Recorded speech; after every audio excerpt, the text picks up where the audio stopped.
Très heureuse de vous retrouver pour cette nouvelle émission. Bonjour chez vous, c'est votre rendez-vous quotidien avec l'actualité qui vous concerne. Des débats, des reportages en région et bien sûr toute l'actualité politique et parlementaire. Nous serons au plus près de vous grâce à nos partenaires de la presse quotidienne régionale, des télévisions locales et des Indés radios.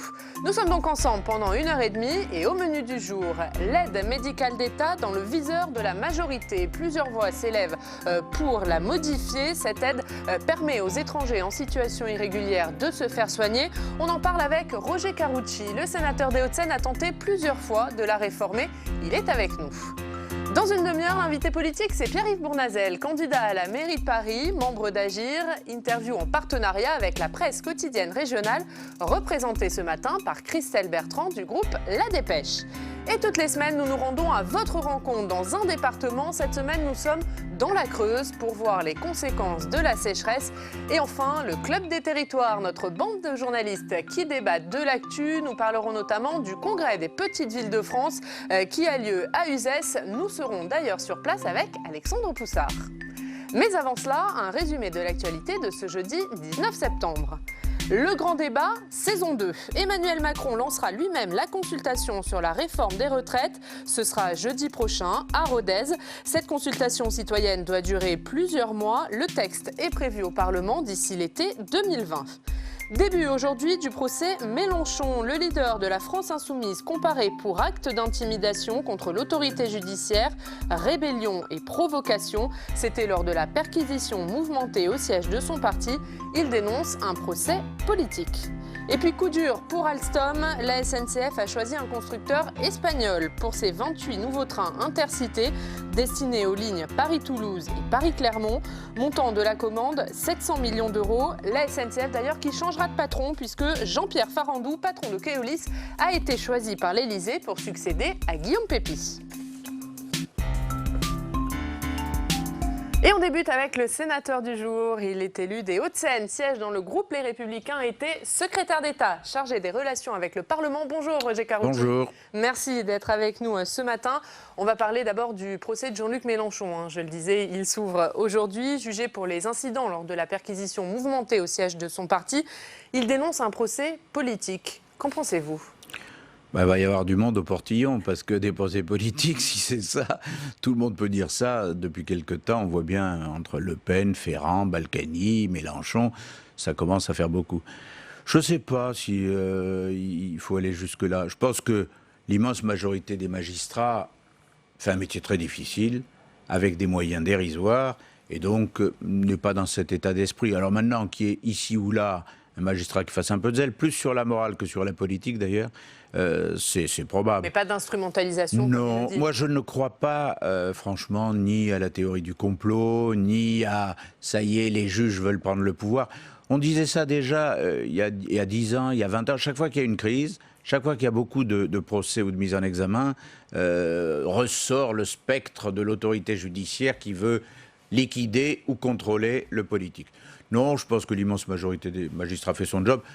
Quand on regarde les images, moi j'ai été choqué comme beaucoup par les images sur la perquisition, plus choqué par les propos, le comportement de certaines personnes de LFI et de Jean-Luc Mélenchon lui-même.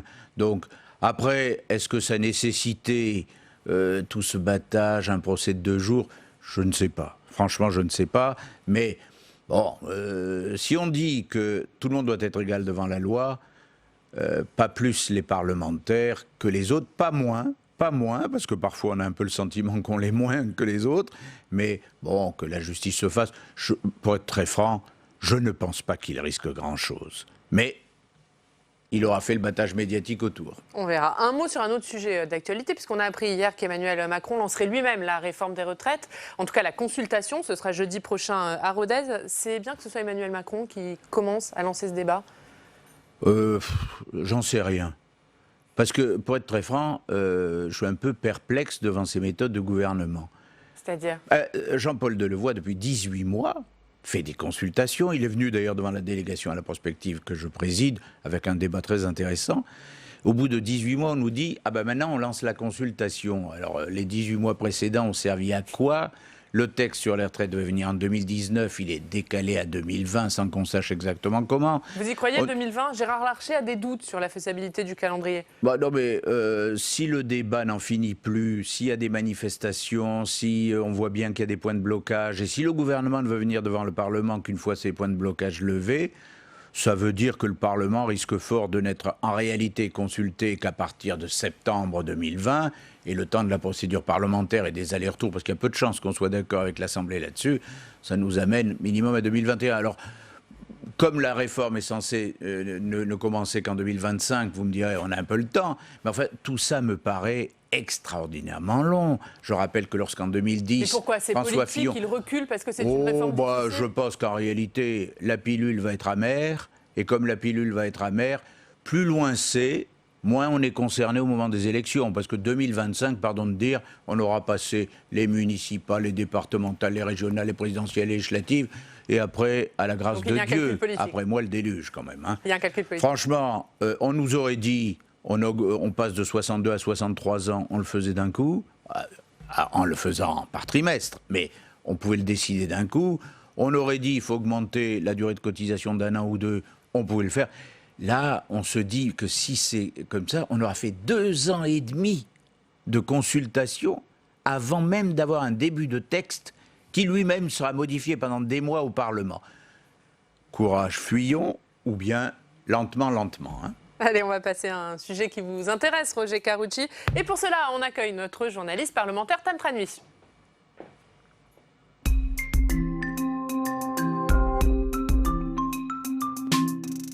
Bonjour Tam, on va parler avec vous de l'aide médicale d'État puisque Emmanuel Macron dit vouloir, là dans le viseur, il dit vouloir regarder en face ce sujet de l'immigration et donc dans le viseur cette aide médicale d'État. Effectivement, l'AME, l'aide médicale d'État, c'est elle qui permet aux étrangers en situation irrégulière de pouvoir bénéficier de soins gratuitement. Elle a été beaucoup critiquée dans les rangs de la majorité ces derniers jours, notamment hier c'était au tour de Gilles Legendre, le patron des députés de La République En Marche, de s'exprimer.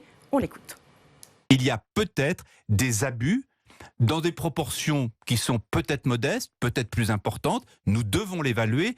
Et ces abus ont probablement des effets délétères sur la manière dont nos concitoyens jugent cette fameuse aide médicale d'État. Alors Tam, justement, que prévoit le gouvernement pour cette aide médicale d'État ? Le gouvernement, tout d'abord, il a commandé un rapport à l'administration dont les conclusions vont être rendues publiques fin septembre, début octobre. L'exécutif réfléchirait à restreindre l'accès à l'AME et il a 2 pistes. Soit il met en place des critères plus restrictifs pour avoir droit à l'AME, soit il réduit le panier de soins, le nombre de soins qui peuvent être remboursés. Et selon le quotidien Les Échos, le gouvernement pencherait plutôt pour la deuxième option. Roger Karoutchi, forcément, ça vous fait un petit peu réagir ? Ça vous fait sourire depuis tout à l'heure. Non, mais je peux dispenser le gouvernement de faire encore des études, des colloques et des conventions. Franchement, ça fait des années qu'on parle de ça, ça fait des années qu'on fait des propositions claires sur la réforme de l'AME. Et moi, je le dis tranquillement, j'ai fait des propositions pour transformer l'aide médicale d'État en aide médicale d'urgence, ce qui coûterait nettement moins cher, avec stop aux dérives et le panier de soins. C'était très clair. Chaque fois, les ministres concernés, que ce soit d'ailleurs de Hollande ou de Macron, m'ont jeté en me disant que j'étais un monstre et que c'était inacceptable, et a commencé d'ailleurs par Agnès Buzyn, donc j'attends de savoir comment elle va digérer la ME. Tam va tout vous dire parce qu'elle est allée faire un tour dans les archives du Sénat, archives pas si lointaines, ceci dit Tam. Effectivement, à Roger Karoutchi, j'ai pas eu besoin de remonter très loin. Juin 2018, on est en plein débat sur le projet de loi Asile-Immigration et Roger Karoutchi, vous intervenez, on vous écoute dans l'hémicycle à cette époque. Allons, bon, j'étais encore beau. Il y a aussi des rapports de la Cour des comptes qui dénonçaient un certain nombre de dérives de l'AME. Si l'on voulait, dans l'avenir, que ce système d'aide soit perpétué, il vaut mieux qu'il soit rationalisé, que l'on revienne un peu à une réforme du système.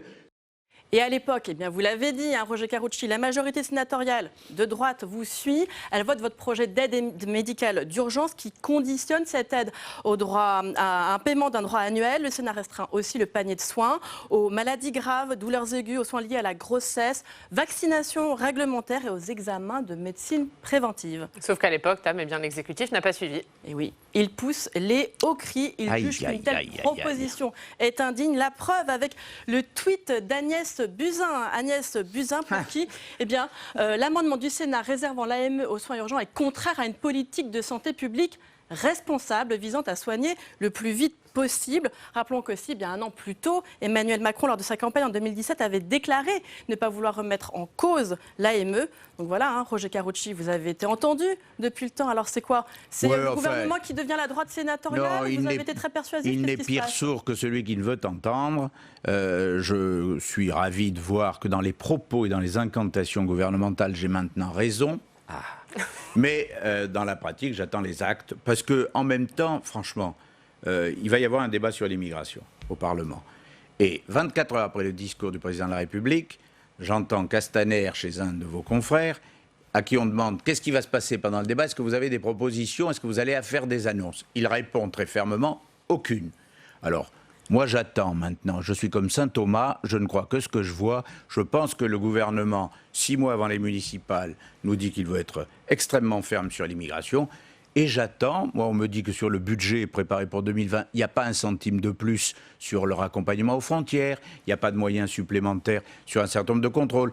La vérité, c'est que la Cour des comptes, il y a 4 ans, disait globalement l'immigration coûte 2 milliards, 2 milliards et demi. Aujourd'hui, on serait plus près de 4 milliards en vrai, sur le total. Bon, est-ce qu'on a encore les moyens? Non. Alors, il faut faire des réformes, pas que sur l'AME d'ailleurs. Mais j'attends les actes, j'en ai assez, parce que tous les ministres de l'Intérieur, depuis 5 ans, me disent « Roger, vous avez parfaitement raison. Il faut du contrôle, il faut du raccompagnement, et il faut plus de moyens sur l'intégration. » Comme le fait magnifiquement d'ailleurs l'Office français d'immigration, qui lui fait un job formidable. Mais les ministres de l'Intérieur me disent « Vous avez raison ». Mais où les ministres des Finances ou les ministres des Affaires sociales ne suivent pas, et donc on n'a rien changé. Mais du coup, est-ce que, quand vous entendez aujourd'hui les propos de l'exécutif, vous vous dites, cette fois c'est la bonne, cette réforme va se faire? Non, moi je dis au président de la République, chiche, vous allez à l'encontre d'un paquet de vos députés, ne les suivez pas. Ne les suivez pas. Pour une fois, écoutez les gens de raison et sensés, c'est-à-dire nous. Et si vous avez un texte pour réformer l'AME, pour mettre en place un système plus d'intégration et de contrôle des frontières, alors on vous suivra. Voilà, moi je suis prêt à voter s'il y a des gestes forts, mais j'attends les gestes forts. Mais pour vous, il faut aller jusqu'à la supprimer, cette aide médicale d'État, ou la réformer? Mais on n'a jamais proposé, je n'ai jamais proposé la suppression. Je ne suis pas idiot. Si vous avez un immigré en situation irrégulière, qui est contagieux, qui est malade et tout, vous n'allez pas le laisser dans la nature, avec un risque pour l'ensemble de la population. Donc forcément, il y a un certain nombre de choses qui doivent être faites. Mais quand vous voyez que les soins, et la qualité des soins de nos hôpitaux, c'est l'un des éléments d'attraction, notamment pour les passeurs, qui vantent ici et là le fait d'aller se faire soigner à Paris ou en France de manière générale, gratuitement. Vous avez de véritables réseaux maintenant organisés.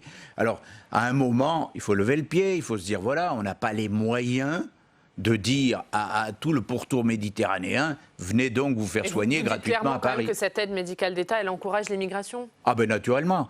Mais comme tout le reste, c'est un système. Le système d'allocation, de subvention, de non-raccompagnement aux frontières de l'essentiel de ceux qui sont en situation irrégulière, c'est un appel d'air. Alors après, il faut mesurer. Il faut pas dire c'est immigration zéro, personne ne rentre, c'est impossible. Et c'est même pas forcément souhaitable. Mais en revanche, il faut réduire considérablement, contrôler et faire en sorte que les dépenses soient évidemment à la hauteur de ce dont on dispose. Franchement, quand on me dit vous n'êtes pas humain, c'est plus humain de laisser des campements que je vois dans le nord de Paris, sous le périphérique, dans des conditions abominables. C'est ça d'être reçu en France? Moi je vous dis non, moins de rentrée, plus d'intégration et plus d'humanité. Mais ça, c'est la position raisonnable. Quand vous parliez du durcissement du discours d'Emmanuel Macron sur l'immigration, vous avez dit c'est à 6 mois des municipales. Pour vous, c'est pas sincère, c'est juste un calcul politique? Je n'en sais rien. Je pense que le président de la République est conscient que ça ne peut pas continuer comme ça. Le système va exploser parce que nous n'avons plus aucune capacité de logement. Vous êtes en Île-de-France, où il y a 40% des demandeurs d'asile et 40% de l'immigration qui arrive. Les centres d'accueil pour demandeurs d'asile sont sursaturés. L'hébergement d'urgence est sursaturé. On réquisitionne les hôtels, on ne sait plus. Et il y a des campements partout. Parce que voilà, le système est débordé. Donc, revenons à un système maîtrisé. Et je pense que le président de la République le souhaite. Sauf que, dans sa majorité à l'Assemblée nationale, c'est pas ce qu'on entend. Et c'est pas ce que certains disent. Il y a des divisions. Alors j'attends de voir, une fois qu'il y aura un texte, parce que pour le moment il n'y a rien du tout, pour le moment c'est incantatoire, mais quand il y aura un texte, j'attends de voir ce que va en faire l'Assemblée nationale avec ses seigneurs, et on verra à ce moment-là ce que fera le Sénat. Mais en tout cas, nous avons la même ligne depuis des années et des années, on n'en changera pas. Et on rappelle quand même qu'il y aura un texte, un débat sur cette politique migratoire. Ce sera le 30 septembre à l'Assemblée nationale et le 2 octobre au Sénat. On suivra bien sûr tout ça. On va se rendre maintenant dans une rédaction locale, comme tous les jours. Aujourd'hui, direction Strasbourg. Retrouvez nos partenaires des dernières nouvelles d'Alsace. Bonjour Dominique Jung, vous êtes le rédacteur en chef de ces dernières nouvelles d'Alsace. Et aujourd'hui, dans votre journal, eh bien, on parle des 70 ans du Conseil de l'Europe. Oui, parce que le Conseil de l'Europe est moins connu que le Parlement européen, mais en termes historiques, chronologiques, c'est la première organisation pan-européenne fondée après la guerre. Donc en 1949, on sortait des nationalismes exacerbés, et là, il y a eu l'idée de créer une assemblée parlementaire avec des députés de divers pays. Aujourd'hui, il y a 47 pays au Conseil de l'Europe. Et hier, on a fêté le 70e anniversaire avec la passation de pouvoir entre le secrétaire général sortant, qui était le Norvégien Jagland, et la nouvelle secrétaire générale, qui est une Croate, Madame Pejčinović-Burić. Dominique Jung, il faut dire que le Conseil de l'Europe, on ne le sait peut-être pas, nos téléspectateurs le savent peut-être peu, mais il a eu un rôle fondamental, notamment après la chute du mur. Voilà, alors effectivement, ça a été son heure de gloire, puisque au moment de la chute du mur, il y avait une secrétaire générale qui était une Française, qui est Catherine Lalumière, qui a été ministre dans un gouvernement français ultérieurement, et elle a eu un rôle décisif pour amener les pays de l'ancienne Europe centrale, du bloc soviétique, du Comecon, du pacte de Varsovie, à travailler ensemble, à se côtoyer et à s'initier à l'état de droit. Et le Conseil de l'Europe a été en quelque sorte l'université à travers laquelle les fonctionnaires et les parlementaires des anciens pays d'Europe centrale se sont initiés à tout ce qui est liberté de la presse et primauté de l'état de droit. Donc aujourd'hui, il y a 47 États membres et les grands domaines maintenant, c'est tout ce qui concerne la bioéthique, l'égalité homme-femme, la lutte contre les violences conjugales et puis, encore une fois, toujours ce paramètre absolu qui est le maintien de l'état de droit avec la répartition des pouvoirs à l'intérieur des États, des 47 États du Conseil de l'Europe. Merci beaucoup Dominique Jung d'avoir été avec nous, rédacteur en chef des dernières nouvelles d'Alsace. Et donc tout ça, c'est à lire bien sûr aujourd'hui dans votre journal. Merci. Roger Carucci, une réaction à ce que vient de dire Dominique Jung? J'ai été 2 ans et demi député européen et j'en étais assez fier puisque c'est moi qui avais négocié à la demande de Nicolas Sarkozy l'entrée de la délégation RPR à l'époque dans le Parti populaire européen. J'ai pourtant fait la campagne contre Maastricht avec Philippe Séguin en 1992. Ça nous rajeunit. Mais moi, je considère qu'aujourd'hui, quand je vois toutes les tensions, toutes les affirmations nationalistes ou populistes partout en Europe, l'Europe est absolument indispensable. D'abord pour la paix, ensuite, si elle est réformée, pour la prospérité. Dire qu'il faut sortir de l'Europe ou il faut casser l'Europe, c'est extrêmement dangereux à terme. Et donc, moi, je soutiens tout ce qui peut, au Conseil de l'Europe, au Parlement européen, à la Commission européenne, faire avancer les choses. Mais je suis bien conscient, en les réformant et en rendant tout ça plus proche des peuples. Allez, on va maintenant passer à la revue de presse du côté de chez vous. Roger Carucci, département des Hauts-de-Seine. C'est avec vous, Tam. Le plus beau. Et Tam, on va commencer, alors pas par un journal des Hauts-de-Seine, mais par Ouest France, Tam. Et oui, par Ouest France, parce que Roger Carucci... C'est les Hauts-de-Seine de Nanterre à Rennes. Exactement, vous ne croyez pas si bien dire, non. C'est que la fusion des Hauts-de-Seine et des Yvelines, vous voyez, elle passionne jusqu'en Bretagne, elle passionne Ouest France, le quotidien du Grand Ouest, qui relaie cependant une information d'Europe 1. Cette information d'Europe 1, c'est que la fusion entre les Hauts-de-Seine et les Yvelines, réclamée par les dirigeants LR des 2 départements, à savoir Pierre Bédier pour les Yvelines et puis Patrick Devedjian pour les Hauts-de-Seine, aurait reçu l'aval de l'Élysée.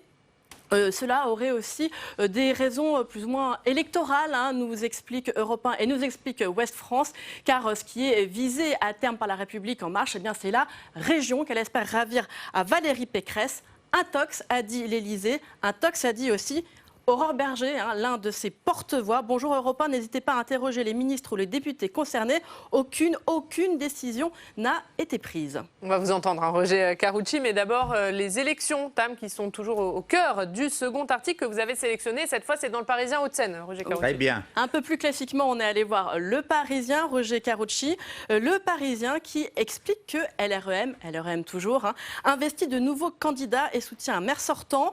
Et il raconte notamment que la commission d'investiture est en train de se mettre en ordre de bataille pour la bataille des municipales. Espérons que c'est un petit peu plus simple qu'à Paris. Notamment, les réunions se suivent pour la commission nationale d'investiture. La situation pour les prochaines élections municipales se clarifie peu à peu, explique le Parisien, qui révèle aussi donc 3 nouvelles investitures à Asnières, à Colombes et à Malakoff. Roger Carucci, ça fait qu'il y a un petit peu plus d'un tiers des investitures qui ont été données par le parti présidentiel dans les Hauts-de-Seine. Roger Carucci, c'est plus simple dans les Hauts-de-Seine qu'à Paris ou pas? Pour qui? Pour les investitures. Pour vous déjà, pour eux aussi. Pour nous avons tellement largement gagné en 2014 que l'essentiel des communes des Hauts-de-Seine est à droite ou au centre, puisque sur les 36 communes, il y a 4 communes encore tenues par les communistes, les 32 autres étaient tenues par la droite et le centre. Alors, En Marche a des prétentions, c'est leur système, je n'ai pas à juger, mais nous avons beaucoup de maires sortants qui ont fait un excellent boulot, qui n'ont pas besoin, j'allais dire, d'investitures partisanes très marquées, qui vont faire des listes de rassemblement et qui, pour la plupart, seront réélus. Donc, c'est pas parce qu'aux européennes, on a fait des scores un peu pathétiques et qu'En Marche, la liste soutenue par le président de la République a fait de bons scores, que ça va se traduire au municipal. D'ailleurs, les sondages que l'on a pu faire dans les Hauts-de-Seine prouvent comme ailleurs qu'en réalité, aux élections locales, les électeurs reviennent vers des maires qui ont fait le boulot. Donc voilà, attendons tranquillement En Marche. Je pense qu'il n'y aura pas de vague En Marche. En Marche essaye ici ou là de faire entrer un maximum d'élus pour préparer les sénatoriales de 2023. Très bien, mais tout ça... Vous êtes confiant sur le score des Républicains? Je suis confiant sur le score de nos maires sortants. Alors, certains d'entre eux vont demander de manière officielle l'investiture LR, d'autres le soutien de LR, d'autres font des listes de large rassemblement. Vous savez, j'étais à Suresnes il y a 48 heures pour le lancement de la campagne, par exemple, de Guillaume Boudy, qui va avoir sur sa liste des gens de différents partis, de différentes sensibilités, et qui va, à mon sens, largement gagner. Et ce sera le cas dans la plupart des communes. Il y a des réalisations, il y a des mairies qui ont fait le job, personne ne dit que ces mairies ont démérité, et les électeurs sont satisfaits. Voilà, après, les choix nationaux, c'est autre chose, mais j'ai confiance, je pense que nos maires vont être élus. Un mot rapidement sur l'autre actualité dont parlait Tam, cette fusion Hauts-de-Seine-Yvelines, qui est souhaitée, elle disait, par les 2 présidents de département. Vous aussi, vous êtes favorable? On en parle depuis maintenant 2 ans et demi. Beaucoup d'éléments ont été faits, puisqu'il y a des sociétés d'économie mixte qui ont été mises en place par les 2 départements pour rapprocher. Ce que je n'ai pas compris dans ce qu'affirmait Europe 1, c'est cette espèce de vision électorale. Non, c'était une vision économique, institutionnelle, plus d'organisation. Alors après, un coup on nous dit l'Élysée est d'accord, un coup on nous dit l'Élysée n'est pas d'accord. Attendons de voir en réalité ce que veut l'exécutif. Allez, on va aller maintenant à Uzès, dans le Gard. Débute aujourd'hui le congrès des petites villes de France. On retrouve sur place Alexandre Poussard. Bonjour Alex, vous suivez pour nous ce congrès des petites villes de France. Et en quoi ces rencontres, ce congrès des petites villes, il est important pour le gouvernement ? Bien écoutez, Oriane, il y a des signes qui ne trompent pas. Édouard Philippe, le Premier ministre, était absent hier de la conférence des villes avec les dirigeants de métropole et il sera présent aujourd'hui à la rencontre des élus des petites villes de France. Il va faire un discours d'inauguration à midi pour renforcer le dialogue entre l'État et les élus des territoires lors de l'acte 2 du quinquennat. Et puis il sera accompagné de nombreux ministres qui vont faire de la pédagogie sur les réformes à venir. Jacqueline Gourault, la ministre de la Cohésion des Territoires, va expliquer le nouvel acte de décentralisation d'orientation qui a été promis par Emmanuel Macron pour l'année 2020. Sébastien Lecornu, le ministre en charge des collectivités locales, va lui défendre son projet de loi en faveur des maires. Un projet de loi qui sera débattu au début du mois d'octobre par le Sénat. Et puis la réforme de la fiscalité locale va être expliquée par le secrétaire d'État Olivier Dussopt, alors que les élus des petites villes attendent de nombreuses clarifications sur les compensations prévues après la suppression de la taxe d'habitation. Et puis notez que le secrétaire d'État au transport, Jean-Baptiste Djebbari, va débattre de la question des mobilités qui est ici très importante, car le seul moyen de transport dans ces petites villes pour aller travailler, eh bien c'est la voiture. Ces petites villes de France qui sont le berceau du mouvement des Gilets jaunes. C'est donc un déplacement hautement stratégique pour Édouard Philippe et son gouvernement.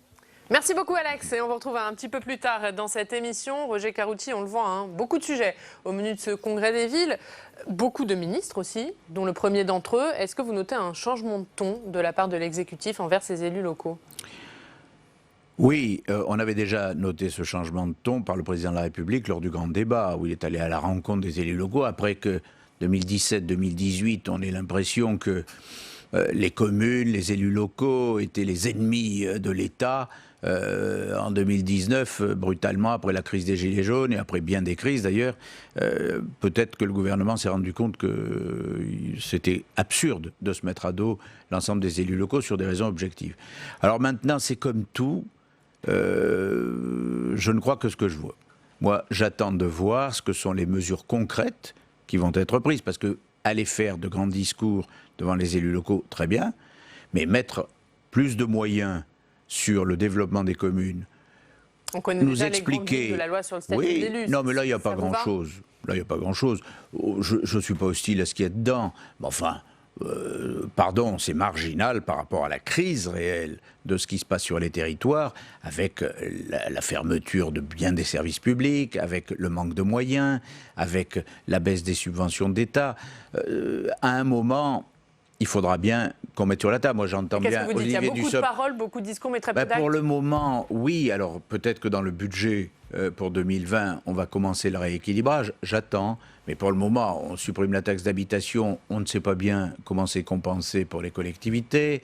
On a fait de la péréquation, mais on ne comprend pas bien les règles de la péréquation, et notamment en Ile-de-France. Enfin, voilà... beaucoup d'amour, mais pas beaucoup de preuves d'amour. Et moi, je préfère les preuves.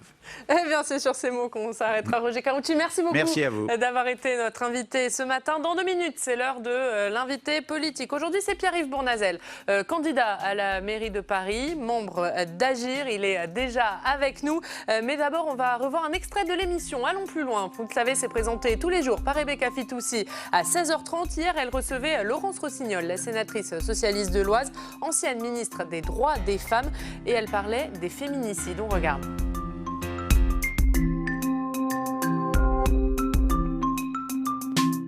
Ma première question, c'est qu'est-ce qui se passe avec les féminicides? Pourquoi cette augmentation? Est-ce que c'est corrélé par une montée globale de la violence dans la société? J'aimerais le savoir. Est-ce que c'est dû à des situations judiciaires mal traitées? J'entends problème de formation des forces de l'ordre aussi, qui ont du mal à entendre, à écouter. La formation des forces de l'ordre, je vais vous faire un aveu. J'ai moi-même répété pendant quand j'étais ministre qu'on avait formé 300 000, si ma mémoire est bonne, personnes aux violences faites aux femmes. Dans les commissariats, vous voulez dire? Alors, attendez, les commissariats, les hôpitaux, les magistrats, les pompiers, les gendarmes, enfin, toute personne étant susceptible d'être en situation de contact avec une personne victime de violence, on en aurait formé 300 000. Le problème de la justice, c'est qu'elle ne croit pas les femmes. La parole des femmes est systématiquement soupçonnée d'être motivée par autre chose que l'intérêt de l'enfant ou la sécurité des femmes. De toute façon, on ne croit pas les femmes de manière générale. Les femmes sont des menteuses, tout le monde le sait. Non mais ça fait partie des lieux communs. Il y a quand même beaucoup de femmes qui sont magistrates, beaucoup de magistrates femmes. Et donc, mais s'il suffisait que les femmes soient en situation d'autorité pour transformer la société, et si les femmes étaient toutes mobilisées à comprendre et à démonter la domination masculine, il y a belle lurette que la domination masculine aurait rendu l'âme. Il faut bien qu'il y ait la complicité, l'inaction ou l'inconscience des femmes, d'une partie des femmes, pour que le système se perpétue. Je vous laisse quelques secondes, on va enchaîner sur la suite. Et donc moi, ce que j'attends, je vois qu'on parle d'autorité parentale, c'est pas tant le problème de l'autorité parentale que le problème de la crédibilité de la parole des femmes dans la justice, la crédibilité de la parole des femmes dans les commissariats. Quand une femme arrive et dit qu'elle est victime de violence, on se demande pourquoi elle vient raconter ça, qu'est-ce qu'elle... Et notre invité politique ce matin, c'est Pierre-Yves Bournazel. Bonjour. Bonjour. Merci d'être avec nous. Vous êtes député de Paris, membre d'Agir. Vous êtes candidat à la mairie de Paris. On va bien sûr en parler. Vous êtes avec nous pendant 20 minutes. Interview en partenariat avec les télévisions locales, les uns des radios et la presse quotidienne régionale. Représentée ce matin par Christelle Bertrand. Bonjour Christelle. Bonjour. Merci d'être avec nous. Bonjour. Christelle, vous êtes journaliste au groupe La Dépêche.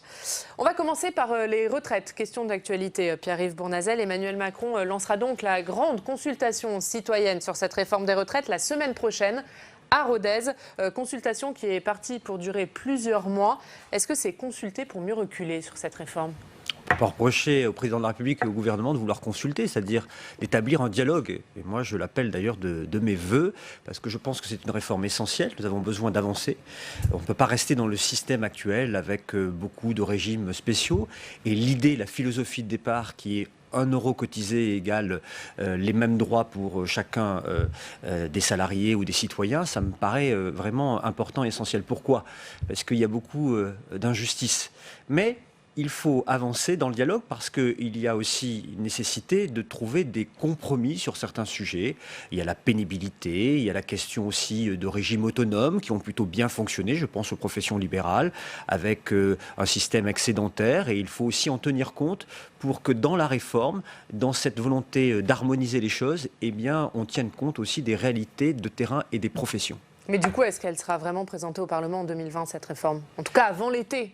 Moi, je souhaite que ce dialogue puisse s'établir pour qu'on trouve vraiment des solutions concrètes pour sauver notre système de retraite, aller vers de l'équité. Vous dites priorité au dialogue, tant pis si le débat au Parlement arrive plus tard. Non, à des réformes qui permettent l'équité, parce qu'il faut de la justice entre les Français, en tenant compte de la réalité des professions de chacun. Voilà, avec un financement derrière. Donc, laissons le temps du dialogue, mais il faut ensuite agir. Allez, on va parler de l'immigration avec vous, Christelle Bertrand. Oui, autre sujet d'actualité. Le chef de l'État, face aux députés et aux sénateurs, a évoqué le sujet de l'immigration, qui est un sujet qu'il n'avait pas beaucoup évoqué jusqu'à présent, en disant que seuls les pauvres y étaient confrontés, que les bourgeois des centres-villes étaient à l'abri. Est-ce que vous partagez cet avis ? Je crois que le sujet de l'immigration, c'est un sujet qui, on le voit bien, est un peu abrasif. C'est-à-dire que dès qu'un politique en parle, il y a ceux qui disent vous ne faites pas assez, d'autres vous en faites trop, etc. Mais c'est aussi simple que ça, les pauvres y sont confrontés, les bourgeois du centre-ville. Non, je crois que ce n'est pas aussi simple que ça, parce que par exemple, si on prend la ville de Paris, qui est une ville, une grande capitale, avec une population évidemment hétérogène, où il y a des bourgeois, des gens issus de milieux plus populaires, eh bien, il y a des problèmes lourds. Alors, il est vrai, il y a des problèmes lourds qu'il faut traiter. Et moi, je crois qu'il faut les traiter avec humanité et dignité. Nous avons la question, par exemple, des migrants. La question des migrants, il y a des réfugiés politiques, il y a des migrants pour des raisons économiques, mais peu importe, il faut respecter des hommes et des femmes, des enfants qui fuient leur pays pour des raisons multiples. Et les conditions d'accueil... Ça veut dire quoi, les respecter ? Ça veut dire des bonnes conditions d'accueil. Et moi, je milite depuis des années pour qu'on ait des centres humanitaires, des petites unités sur la route des migrations pour décongestionner évidemment Paris et le cœur de l'agglomération de tous les sujets et de tous les problèmes. Mais traiter les personnes avec humanité, c'est l'honneur de la France, c'est l'honneur de l'Europe, mais c'est aussi trouver des solutions pour eux, qu'ils bénéficient ou pas du droit d'asile, qu'ils aient vocation ou non à rester sur le territoire, le temps qu'ils sont sur notre territoire, plus on les accueille dignement, plus on a de chances de mieux les intégrer ensuite, ou lorsqu'ils n'ont pas vocation à rester, en tout cas, ce qu'ils gardent une bonne image de la France. Et par ailleurs, j'ajoute, je finis juste là-dessus, ça règle les problèmes dans les quartiers. Dans le nord-est de Paris, il y a des difficultés. Les habitants ont vécu en première ligne l'incurie des gouvernements successifs et de la ville de Paris qui n'ont pas su s'entendre sur des problèmes d'intérêt général. Et quand on sort ces personnes migrantes de la rue et qu'on les traite avec humanité, on règle les problèmes des riverains, puisque les sortir de la rue, c'est les sortir de mains de passeurs et aussi de trafiquants, car dans le nord-est de Paris, par exemple, des trafiquants du crack sont venus s'interférer et ont profité de la misère de ces hommes et de ces femmes pour les exploiter. Alors, Gérard Larcher, après l'intervention du chef de l'État, a regretté qu'il n'ait pas eu un mot pour parler d'intégration. Est-ce que vous partagez cette analyse? Oui, moi je parle même d'adhésion, parce que là aussi on va avoir un débat sinon très idéologique entre ceux qui disent l'intégration et les autres l'assimilation. L'adhésion, moi je crois que la France s'est constituée de vagues de migration, d'hommes et de femmes venus d'horizons différents. Ce qui compte, c'est d'adhérer à un projet de société, à nos valeurs profondément républicaines, la liberté, l'égalité, la fraternité, la laïcité. Ce sont des belles valeurs que nous devons faire partager. Et c'est l'adhésion. Par exemple, je milite depuis très longtemps pour qu'on renforce notre politique en matière d'apprentissage de la langue française. Car sans apprentissage de la langue, il n'y a pas d'adhésion possible à une communauté de destin. Et je milite par exemple à Paris que dans le cadre de l'élargissement des ouvertures des bibliothèques, une partie de ces horaires soit consacrée aux associations qui permettent la transmission de la langue. Savoir lire, écrire en français permet de bonnes relations de voisinage, de s'intégrer par l'emploi, de permettre de transmettre la langue à ses enfants et de transmettre l'histoire aussi, les valeurs. Ça me paraît vraiment fondamental. Et puis l'adhésion aux valeurs républicaines dont je parlais tout à l'heure, ça me semble important. Et donc c'est l'accès à la citoyenneté. C'est ça. Donc sortons des postures dogmatiques et soyons vraiment dans une vraie volonté de faire réussir celles et ceux qui ont vocation à rester sur notre territoire. Et en revanche, celles et ceux qui n'ont pas vocation à rester sur notre territoire, parce que le droit commun ne leur permettrait pas de rester, il faut évidemment qu'ils soient reconduits dans leur pays d'origine, mais il faut s'en préoccuper. Il faut développer nos politiques de développement et de coopération qui sont trop faibles aujourd'hui. Et moi, je demande depuis très longtemps qu'il y ait des plans d'investissement par projet et non pas de financement des États, parce qu'il y a beaucoup de détournements, par projet pour financer l'accès à l'alimentation durable, à l'eau, mais aussi la formation, les écoles, le développement des infrastructures et l'économie pour permettre à ces populations, quand c'est possible, de pouvoir se développer dans leur pays d'origine. Un autre sujet, Pierre-Yves Bournazel, la PMA pour toutes. Le texte qui contient cette mesure arrivera à l'Assemblée nationale. Ce sera mardi prochain. Quelle est votre position sur ce texte? Écoutez, c'est des sujets extrêmement compliqués et difficiles. J'ai beaucoup travaillé et beaucoup réfléchi depuis maintenant quelques années. J'ai fait des rencontres, j'ai posé beaucoup de questions, et notamment le professeur Delfrécy, qui m'a beaucoup appris, beaucoup enseigné. Et j'ai une conviction, c'est que la PMA, ça existe déjà. Ça existe pour les couples hétérosexuels. Et donc, moi, je suis favorable à ce qu'elle soit... favorable à la PMA pour toutes? Oui, étendue aux femmes célibataires et aux femmes couples homosexuels. Je crois que le législateur doit être prêt à faire cette avancée. Il y a débat dans votre groupe sur ce sujet? Oh là oui, je pense que dans beaucoup de groupes, il y a des débats. C'est des sujets en fait de réflexion et de conscience qui demandent une vraie réflexion. Et ma réflexion a abouti et j'ai acquis cette conviction. Et la majorité de votre groupe vous suit ou c'est une discussion qu'on aura probablement la semaine prochaine. En tout cas, je voudrais saluer dans mon groupe Agnès Firmin-Lebaudot, qui est très impliquée sur le sujet, qui a réalisé un travail remarquable et qui va permettre de faire vraiment avancer la législation pour permettre au fond l'égalité des droits. Un mot sur les Gilets jaunes qui appellent à de nouvelles manifestations ce week-end des Journées du patrimoine. Est-ce que vous craignez des débordements? Est-ce que vous dites à Paris, stop, maintenant on a suffisamment... Nous avons beaucoup souffert à Paris. Pas que Paris, bien sûr, mais Paris a particulièrement souffert. Vous demandez des mesures particulières, par exemple? Rappeler des fondamentaux. Moi, je suis très respectueux des revendications légitimes en matière de pouvoir d'achat. Je respecte profondément tous les Français qui souffrent et qui peuvent aller manifester. Mais ça doit se faire dans le cadre du respect de l'état de droit.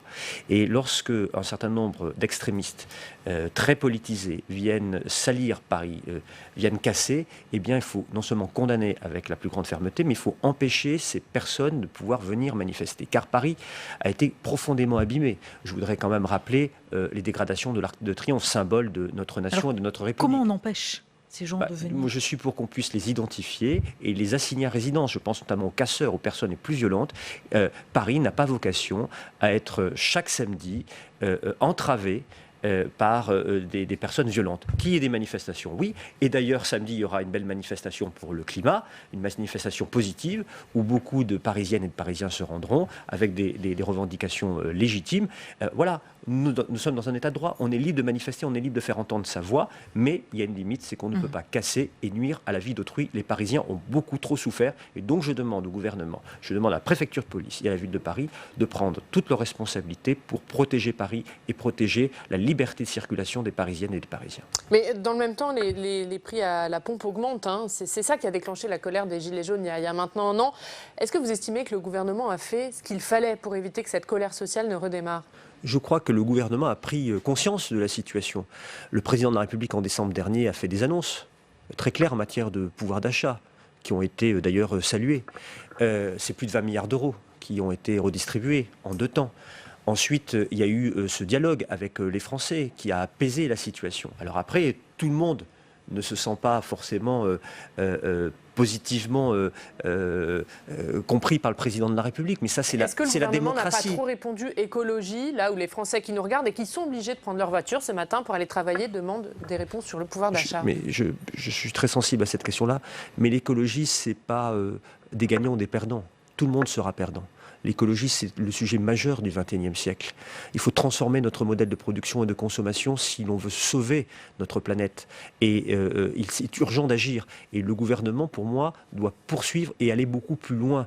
Je suis par exemple le seul député parisien à avoir voté l'interdiction des glyphosates. Il faut poser des actes, il faut transformer notre modèle de développement et il faut que chaque citoyen, quelle que soit sa condition sociale, quel que soit son quartier, quelle que soit son origine rurale ou urbaine, puisse adhérer à ce projet-là en étant impliqué par la politique publique, qu'elle vienne de l'État ou des collectivités territoriales, c'est absolument essentiel. Donc il faut trouver dans cette transformation de notre modèle de développement des aides aussi pour permettre à des personnes qui ont peu de revenus de pouvoir transformer leur mode de déplacement ou d'acheter des véhicules. Moi, je préfère qu'on investisse de l'argent plutôt que qu'on laisse nos concitoyens, évidemment, payer des prix très chers à la pompe. Puisqu'on parle augmentation des prix, il y a des prix qui ont énormément augmenté. C'est celui du mètre carré à Paris, qui a passé la barre des 10 000 euros. Qu'est-ce que vous proposez pour éviter que les Parisiens fuient en banlieue, et particulièrement les familles? Qu'est-ce que vous proposez pour modérer les prix? Alors, sur cette question du logement, c'est une question essentielle. Beaucoup de candidates et de candidats diront dans la campagne qu'ils vont résoudre la crise du logement dans Paris. Je dis que cela est un mensonge. Et il faut avoir le courage de la vérité quand on est candidat à la mairie de Paris. Paris peut participer à limiter les prix, mais ne peut pas faire seul. C'est à l'échelle du Grand Paris que nous pourrons agir. Paris est une petite ville, 105 km². 87 km² si on enlève les bois de Boulogne et le bois de Vincennes. Nous sommes la capitale la plus dense d'Europe. Et il ne s'agit pas de continuer à bétonner Paris comme l'a fait Madame Hidalgo. Donc, à Paris, on peut prendre des mesures. Je souhaite transformer des bureaux usagés en logement, à destination des catégories populaires et des classes moyennes et des familles qui sont en grave difficulté à Paris. Comme ça, on ne bétonne pas Paris, mais on trouve de nouveaux moyens. Vous êtes contre le bétonnage de Paris? Contre le bétonnage. Je me suis opposé à la tour Triangle de Madame Hidalgo. Je m'oppose aux tours qu'elle veut construire à Bercy-Charenton, près de l'autoroute A4 et du périphérique. Comme je me suis opposé au bétonnage du stade Championnet et du stade Ménilmontant à Paris. Et là, elle a fini par reculer sous la pression des élus écologistes et de moi-même et de la mobilisation de nombreux habitants. Donc on peut trouver d'autres solutions. Et à l'échelle du Grand Paris, on voit bien là, notamment aux gares futures du Grand Paris Express, on va pouvoir construire des écoquartiers, faire du logement. Paris doit prendre sa part, mais doit le faire de manière à assurer la qualité de vie. Paris est une ville chère et il faut qu'en compensation, les Parisiens aient aussi de la qualité de vie. Or, Paris est une ville sale et salie. J'ai des propositions en matière de propreté, je vais y revenir peut-être tout à l'heure. Paris, dans certains quartiers, n'est pas une ville tranquille. Paris est une ville où on respire mal, la pollution. Une ville bruyante, qui manque d'équipements culturels et sportifs. Moi, je me suis intéressé avec une équipe à construire un véritable projet pour assurer davantage de qualité de vie. Le 18e est un des arrondissements les plus pollués à Paris. Bien sûr. Qu'est-ce que vous proposez très concrètement, par exemple, à l'échelle de cet arrondissement pour limiter cette pollution? Alors, ce n'est pas à l'échelle de l'arrondissement, justement, mais c'est à une échelle plus globale si on veut vraiment traiter les problèmes. Il faut désaturer notre espace public. Notre espace public est anxiogène aujourd'hui. Il faut, en fait, y remettre un peu d'apaisement. Il faut l'ordonner davantage. Moi, je suis par exemple pour que l'on puisse, sur cet espace public, permettre à des opérateurs de trottinettes d'être vraiment organisés. C'est-à-dire qu'on les choisit et on les responsabilise. C'est-à-dire qu'on donne des immatriculations à ces trottinettes, on sait qui les utilise et on peut sanctionner les opérateurs ou les utilisateurs lorsqu'ils ne respectent pas. Mais sur la pollution automobile, par exemple? J'y viens. Alors, je souhaite des parkings relais à l'extérieur de Paris, de parking relais notamment gratuits et sécurisés. C'est un investissement. Je serai prêt comme maire de Paris à les financer avec des partenaires aux grandes sections routières et autoroutières de l'Île-de-France pour permettre à des Franciliens qui n'ont pas d'autre choix que de prendre leur voiture en partant de chez eux, de la laisser, d'être gagnants en allant plus vite dans Paris avec d'autres modes de transport commun, notamment les RER, les métros, les trains, et puis les bus qu'il faut aussi développer, et ainsi obtenir un désengorgement de Paris de la voiture et donc de la pollution. Et du bruit. parce que les Parisiennes et les Parisiens se plaignent à juste titre d'une ville extrêmement polluée et bruyante. Pierre-Yves Bournazel, il nous reste 3 minutes. Vous êtes candidat, on le comprend, à la mairie de Paris, mais vous n'êtes pas le seul. Est-ce que vous irez jusqu'au bout ? J'ai bien compris que pour être maire de Paris, il fallait être candidat. Donc, je suis candidat pour être maire de Paris. Jusqu'au bout ? Oui, bien sûr, je suis candidat. Pourquoi ? Parce que j'ai un parcours de légitimité. Je suis élu de Paris du 18e depuis 11 ans.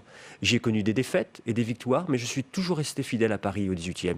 Et je vous ne rallierez aucun candidat, aucun accord ? J'ai bien compris que les autres candidats avaient plus de notoriété. Mais la notoriété, elle se conquiert pendant une campagne. La légitimité, on l'a ou on ne l'a pas. Et cette expérience que j'ai acquise, cette connaissance profonde de la vie quotidienne des Parisiens, cette compétence sur les dossiers, je pense que c'est une force dans une campagne électorale et c'est une force surtout demain pour rassembler à Paris. Moi, j'ai décidé d'être dans une démarche qui n'est pas partisane. Je viens du centre droit, j'étais porte-parole d'Alain Juppé dans la campagne des primaires, mais dans mon équipe, j'ai Jean-François Lamour qui vient de la droite, qui était ministre Jacques Chirac pour s'occuper de Paris 2024, mais j'ai aussi Amou Bouakas qui était adjoint de Bertrand Delanoë en charge des associations, Max Guazzini, j'ai des hommes et des femmes venus du centre. J'ai aussi beaucoup de citoyens venus de la société civile qui ont une expérience, une compétence sur l'écologie, sur la lutte contre l'exclusion, sur le développement économique, sur la propreté. Par exemple, on a des propositions, je veux faire de Paris une ville propre. Une ville propre. Et pour ça, on a travaillé sur un grand plan d'éducation qui passera par les écoles, la formation d'une génération éco-citoyenne, par les associations dans les quartiers qui peuvent former les citoyens aux gestes éco-responsables, qui passera par des sanctions avec une police municipale et des brigades spécialisées qui sanctionneront les incivilités et qui passera aussi par une réorganisation des services de la ville. Et je souhaite déconcentrer les pouvoirs et confier le balayage aux mairies d'arrondissement en renforçant l'évaluation des agents. Pierre-Yves Bournazel, Jean-Christophe Lagarde vous a demandé de rallier Benjamin Griveaux. Qu'est-ce que vous lui répondez ? Il a dit qu'il me le disait en toute amitié, et je suis toujours sensible à l'amitié. Je suis candidat. Vous savez, si Emmanuel Macron avait regardé les sondages, il n'aurait pas été candidat à la présidence de la République et pas élu. Et Bertrand Delanoë, face à Jack Lang puis à Philippe Seguin, qui avait des sondages bien plus faibles que les miens au départ, n'aurait pas été candidat. Vous savez, c'est pas les sondages. Je les regarde, ça serait mentir, les sondages. Est-ce que vous pouvez nous dire clairement il n'y aura pas d'accord avec Benjamin Griveaux ? Mais je n'en sais rien, puisque vous savez, cette élection est en 3 tours. Donc moi, je souhaite rassembler, donc je souhaite additionner les bonnes compétences et les talents. Je suis candidat, j'ai une légitimité forte, j'entends l'affirmer, je rassemble, j'ai un projet, j'ai publié un livre, Revoir Paris, j'ai des idées. La démocratie, c'est défendre des idées, une conception de la ville. J'aime ma ville et je souhaite être un maire libre et indépendant d'esprit qui gouverne Paris enfin dans l'intérêt général, sans dogmatisme et esprit partisan. Vous souhaitez des débats entre les candidats ? Je crois que Benjamin Griveaux vous a dit oui. Est-ce qu'il y en a d'autres ? Oui, mais je souhaite qu'il y ait un débat parce qu'on voit bien qu'il y a 2 trains lancés l'un contre l'autre. Moi, j'appelle les Parisiens à s'écarter des voix. J'appelle à ce que les Parisiens reviennent au cœur du débat, qu'on arrête de parler des questions de personne. Moi, j'ai été investi, moi, je ne l'ai pas été, donc on s'affronte. Ce qui compte, c'est le projet pour Paris. Les idées qu'on va donner dans cette campagne. Une idée est bonne ou elle ne l'est pas. Et si elle est bonne, elle doit produire des résultats. Moi, j'ai travaillé à un projet, il y a plus de 2 ans, j'ai monté des groupes de travail avec plus de 300 personnes issues de la société civile. Nous avons travaillé à construire un projet sérieux, financé, opérationnel, pour qu'enfin on change la gouvernance parisienne qui a été trop centralisée dans ce mandat, où la maire de Paris donnait le sentiment d'avoir toujours raison à tout moment contre tout le monde. Moi, je souhaite qu'on change. Est-ce que d'autres personnes que Benjamin Griveaux veulent débattre avec vous ? Est-ce que Cédric Villani, par exemple, vous a dit oui ? Cédric Villani n'a pas donné sa réponse, mais moi, je souhaite qu'il y ait des débats avec un pacte de non-agression où on parle que du projet, que de Paris, et qu'on remette au cœur de la démocratie du collectif, le sens de l'intérêt général. Cette élection, il faut que les Parisiennes et les Parisiens se l'approprient. Elle n'appartient pas à quelques candidats qui décideraient d'en haut avec une autorité qu'ils imposeraient aux Parisiens un choix qui serait réduit. Merci beaucoup, Pierre-Yves Bournazel. Merci d'avoir été avec nous ce matin. Merci, Christelle Bertrand. Merci. Demain, à votre place, Pierre-Yves Bournazel, ce sera Éric Coquerel, le député La France Insoumise de Seine-Saint-Denis. Nous parlerons bien sûr, entre autres, du procès de Jean-Luc Mélenchon. N'hésitez pas à lui poser vos questions par vidéo ou sur les réseaux sociaux. Et c'est maintenant l'heure du Club des Territoires, notre bande de journalistes qui débattent de l'actu. Public Sénat, avec le soutien de la Mutuelle Nationale Territoriale, la Mutuelle des agents des services publics locaux et en partenariat avec la presse quotidienne régionale et les télévisions locales, vous présente le Club des Territoires.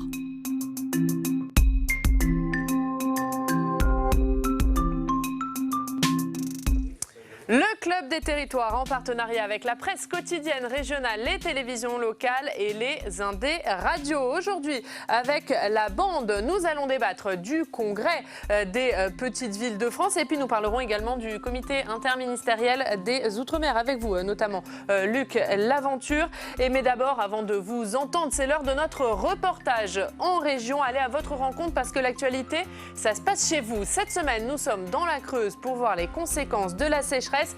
Et alors que les pompiers tiennent en ce moment même leur congrès, Samia Dechir et Fabien Recker sont justement allés à la rencontre de ces pompiers. On regarde.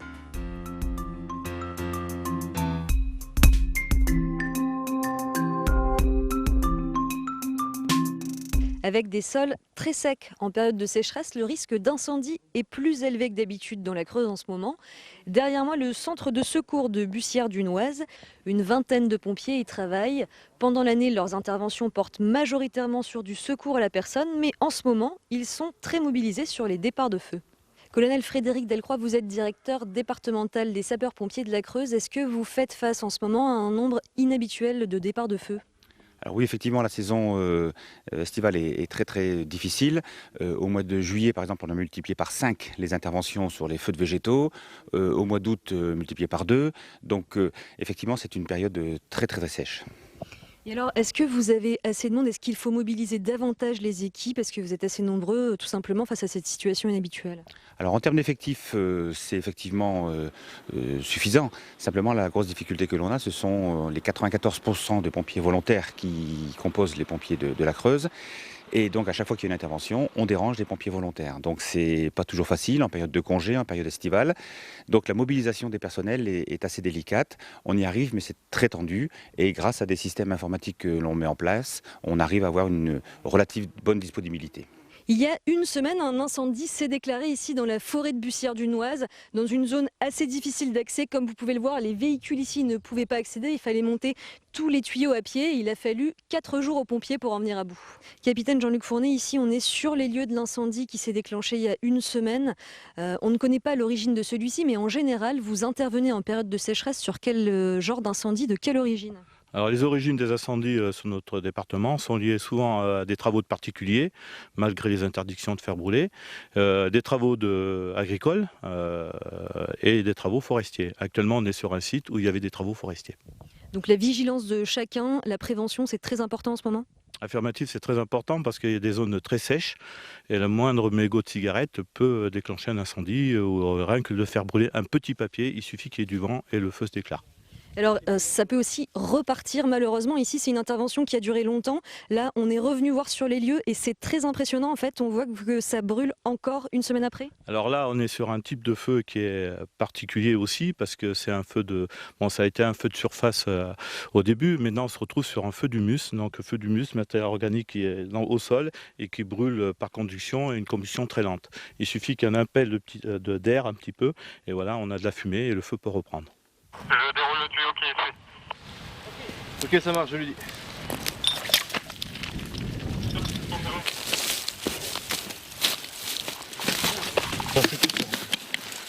Elle est ouverte. Laisse-le là. Une semaine après, l'incendie en fait n'est pas vraiment éteint.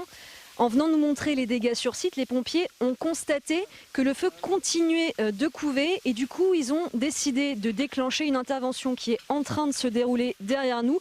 Donc en fait, là, ce qui se passe, c'est qu'il faut gratter les sols et arroser au maximum parce que le feu couve littéralement dans l'humus. On est ici dans une zone forestière, comme il y en a beaucoup dans la Creuse. Et cette situation qui est très compliquée, elle ne va pas s'arrêter avec la fin de l'été. Au contraire, parce que c'est au mois de septembre que la végétation va continuer de s'assécher de plus en plus et que ce genre d'intervention va continuer de se multiplier. Voilà pour ces reportages en région. Vous avez donc suivi toute la semaine les conséquences de la sécheresse dans la Creuse. La semaine prochaine, nous parlerons de la gestion des déchets tout au long de la semaine. C'est donc à retrouver à cette heure-ci dans Bonjour chez vous. On a vu ce reportage toute la semaine sur les conséquences de la sécheresse. Aujourd'hui, on a vu les pompiers. Mais en début de semaine, Xavier Brivet, on était avec les maires, notamment avec Michel Vernier, le maire de Guéret, parce que la sécheresse, c'est aussi difficile à gérer pour ces maires. Oui, c'est difficile parce qu'ils ont deux problèmes majeurs. Le premier, c'est la vente de ce bois qui sera détérioré. Et puis le deuxième, c'est la sécurité. C'est-à-dire que le bois étant extrêmement fragile et friable, un certain nombre de maires vont devoir interdire l'accès aux massifs forestiers, aux promeneurs et aux sportifs. Donc c'est un problème qui a été bien perçu par l'ONF, l'Office national des forêts, et la Fédération nationale des communes forestières, puisqu'elles ont sorti en début de semaine un petit guide pour les maires qui va les aider à prendre les mesures préventives et également à commercialiser les parcelles particulièrement touchées par la sécheresse. Voilà. Et puis ça pose un deuxième problème, c'est le problème de la ressource en eau, cette sécheresse. Les élus attendent des mesures du gouvernement et le ministre de l'Agriculture, fin août, a annoncé qu'une 60aine de zones de captation d'eau de pluie seraient créées entre 2019 et 2022 pour faire face à ces épisodes de sécheresse qui seront de plus en plus nombreux. Luc Laventure, sur cette question de la sécheresse, qui touche de nombreux départements. Notamment outre-mer, mais en ce moment, on est dans la saison des cyclones, tout particulièrement au niveau des Antilles. Et ce qui nous préoccupe, c'est le renforcement de ces cyclones dans les zones. Quand on a vu ce qui s'est passé dans les Bahamas, on craint effectivement qu'avec le réchauffement climatique, il y ait de fortes tensions sur le plan de l'atmosphère et qu'effectivement les dégâts soient très importants. Il y a eu d'ailleurs au comité interministériel d'hier une question qui a concerné ces risques naturels et des risques naturels de plus en plus importants dans nos régions, que ce soit dans l'océan Indien ou encore dans l'Atlantique. On va parler de ce comité interministériel Outre-mer, mais d'abord direction Uzès, dans le Gard, puisque c'est là que se tient le congrès des petites villes de France. Il débute aujourd'hui. On retrouve sur place Alexandre Poussard. Rebonjour Alex. Je le disais, vous suivez pour nous ce congrès des petites villes de France. Quelles sont les attentes des élus des petites villes ? Bien, Oriane, il faut rappeler le contexte. Ces petites villes de France sont le berceau du mouvement des Gilets jaunes. Leurs habitants n'ont qu'un seul moyen de transport pour aller travailler, c'est la voiture. La question des mobilités est donc essentielle pour ces élus. Ils demandent également plus de solidarité de la part des grandes aires urbaines qui concentrent davantage d'activités, davantage de services. Et puis cette rencontre aujourd'hui avec le Premier ministre et le gouvernement va être l'occasion pour ces élus des petites villes de se faire entendre sur les réformes à venir, notamment sur le nouvel acte de décentralisation prévu pour 2020. Également sur le projet de loi de Sébastien Lecornu en faveur des élus locaux. Ils veulent plus d'autorité pour les maires qui sont victimes de plus en plus de menaces, de plus en plus de violences au quotidien.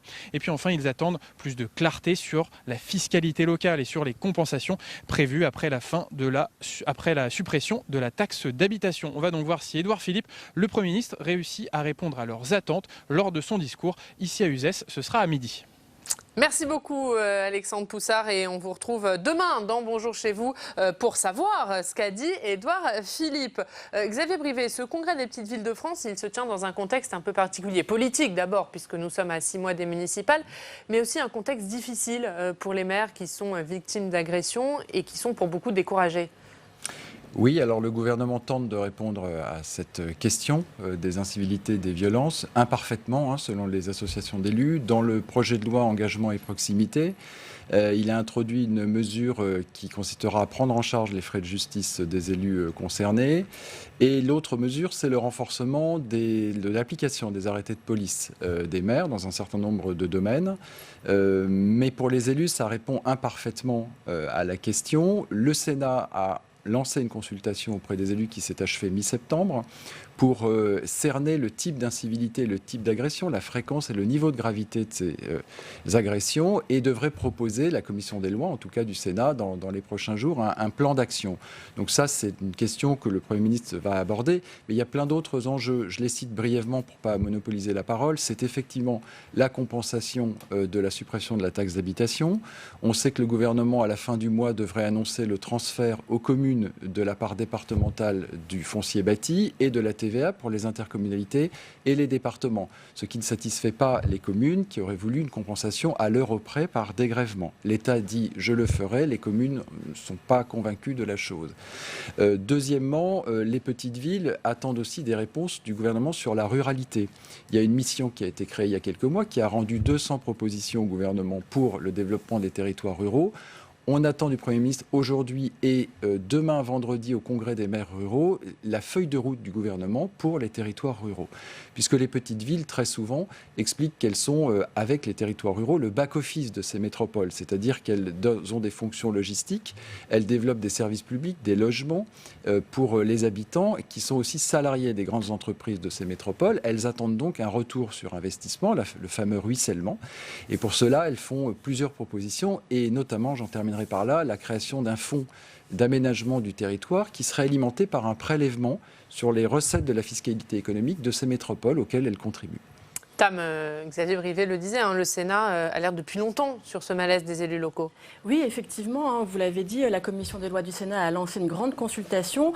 Il y a eu 3700 témoignages d'élus qui ont raconté notamment les agressions auxquelles ils font face. Alors, 3700, certains trouvent que c'est beaucoup, d'autres trouvent que c'est pas tellement par rapport à 35 000 communes. C'est un mal qui ne date pas d'hier, mais qui est de plus en plus insupportable pour les maires aujourd'hui. Notez que le Sénat a aussi penché sur un autre sujet, un autre malaise qui nous concerne aussi aujourd'hui. C'est le malaise des pompiers qui, eux aussi, font face à de plus en plus d'agressions. Il y a une mission qui a été lancée avec notamment Catherine Troenlé, sénatrice Les Républicains, Loïc Hervé, sénateur UC, ou encore le président du groupe socialiste au Sénat, Patrick Caner. Ils se sont déplacés notamment à Marseille. Ils ont entendu de très nombreux témoignages où les pompiers ont crié leur détresse là où même ce sont ceux qui sont généralement attendus pour sauver les autres. Jérôme Cordelier, agression chez les pompiers, agression chez les maires, tout cela c'est des difficultés pour l'exécutif à 6 mois des municipales? Ce sont des difficultés qui peuvent, selon la technique du judo, transformer en atout, puisque évidemment les pompiers comme les maires, ce sont des fonctions, des rôles des hommes et des femmes en première ligne et qui sont extrêmement populaires chez les Français, en tout cas les pompiers et ensuite les maires. Mais les maires, c'est vrai que ce sont les politiques qui sont un peu les remparts républicains. Emmanuel Macron, Édouard Philippe, ces derniers temps, à la faveur de la crise des Gilets jaunes, se sont beaucoup appuyés sur les maires qui sont les élus de proximité. Je sais aussi que dans l'acte 2 du quinquennat, ils vont de plus en plus s'appuyer sur eux. Il y a le projet de loi que rappelait mon confrère, évidemment, sur l'engagement et la proximité. Mais la République En Marche essaye de se déployer dans certaines villes. C'est vrai qu'il y a les municipales en filigrane, mais pas seulement. C'est-à-dire que les maires sont là pour recoudre un peu le tissu républicain et le lien entre l'exécutif et la base des Français. Donc ils ont un rôle majeur, très important. Et donc c'est pour ça qu'il faut qu'ils soient comptables, enfin qu'ils attirent le souci, le care, comme on dit dans la rentrée d'Emmanuel Macron, comme on dit en bon français, de l'exécutif. Voilà. Xavier Brivet. Oui, on peut noter un ou deux paradoxes sur ces questions. Premier, c'est que on avait fait, l'Association des maires de France avec le CEVIPOF a fait un baromètre là en juillet dernier qui montre qu'une majorité de Français sont heureux et contents du mandat qui s'est écoulé. Ils décernent de bonnes notes à leurs élus. Le mandat 2014-2020 a été positif et les 2/3 des Français interrogés par le CEVIPOF expliquent qu'ils sont favorables à ce que leur maire se représente et à ce qu'il soit réélu. Dans le même temps, on a un maire sur 2 aujourd'hui qui hésite à se représenter pour tout un tas de raisons, parce que certains considèrent avoir fait leur devoir républicain, mais aussi parce que d'autres redoutent des agressions, estiment qu'ils n'ont pas les moyens suffisants pour exercer leur mandat en termes d'assurance, de formation, de validation des acquis de l'expérience, de prise en charge de leurs frais. C'est d'ailleurs sur ces questions que le gouvernement répond à travers le projet de loi dit Gourault-Lecornu, engagement et proximité, avec un certain nombre de mesures renforçant les conditions d'exercice du mandat. Et le deuxième paradoxe, c'est que les Français soutiennent leur maire, ils les plébiscitent, tous les baromètres et toutes les études le montrent, et en même temps, une fraction d'entre eux agressent ces mêmes maires, parce qu'on est aujourd'hui dans une relation très tendue, une relation quasiment consumériste de la part des administrés. J'ai droit à ceci, j'ai droit à cela, je veux tout de suite. Et si le maire n'y répond pas, ou si il émet des réserves sur le comportement de tel ou tel administré et veut faire appliquer un de ses arrêtés municipaux, il est susceptible aujourd'hui de se faire insulter, voire agresser. Allez, on va passer à un autre sujet, puisqu'hier se tenait à Matignon le comité interministériel Outre-mer. Alors, qu'y avait-il au menu des discussions et qu'en est-il sorti? Flora Sauvage vous explique tout. C'était le deuxième comité interministériel sur l'outre-mer du quinquennat d'Emmanuel Macron. Au menu des discussions mercredi, la prise en compte des risques majeurs, la lutte contre la vie chère, les sargasses, mais aussi le plan Amazonie qu'Emmanuel Macron doit présenter à l'ONU en fin de semaine. Réunis autour d'Édouard Philippe à Matignon, les 17 ministres ont fait le point sur les actions engagées depuis l'instauration du livre bleu en 2018. Vous savez, dans le livre bleu, il y avait un engagement de 333 mesures. C'est 85% de mesures qui sont aujourd'hui lancées. C'est effectivement une mobilisation générale du gouvernement. Face aux risques naturels, le gouvernement va mettre en place une consultation dès octobre pour tirer le bilan du passage de l'ouragan Irma à Saint-Martin avant un projet de loi au premier semestre 2020. Sur la question des sargasses qui prolifèrent sur les plages des Antilles, le Premier ministre se rendra en Guadeloupe fin octobre pour clôturer la grande conférence internationale sur le sujet. Enfin, le problème des finances des collectivités d'outre-mer a été abordé. Le président de la République s'était engagé à augmenter de 85 millions d'euros la péréquation à destination des communes ultramarines. Les 17 premiers millions d'euros seront redéployés dans le projet de loi de finances 2020, a assuré Sébastien Lecornu, le ministre en charge des collectivités locales. Luc Laventure, on le voit, beaucoup de sujets au menu de ce comité interministériel Outre-mer. Hier, Annick Girardin a dit que 85% des engagements du livre bleu ont été tenus. Est-ce que c'est vrai? Et est-ce que engagement lancé, ça veut dire engagement effectif?